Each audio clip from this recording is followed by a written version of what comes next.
someone says to you, "This piece of art is not yours, Rodger.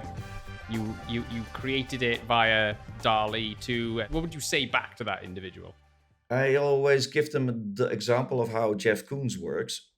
Jeff Koons he is, if he wants a big steel balloon dog, then he sends an email to the steel factory that makes these things for him.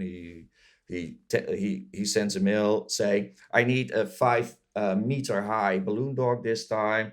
Should be very smooth surfaces. I want it purple, but the purple color has to be transparent so the steel shines through. I don't want to see any lines where you connected welded the steel. When it's finished, send me a couple of pictures so I can judge it."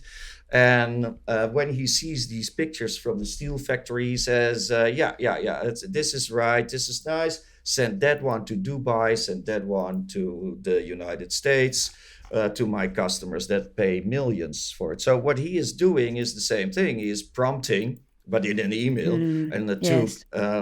to creatives or workers at the steel factory. But is it then their steel balloon dog because they made it? Or is it Jeff Koons, his steel balloon dog, because he ordered it? And it's the same thing with artificial intelligences like Dall-e.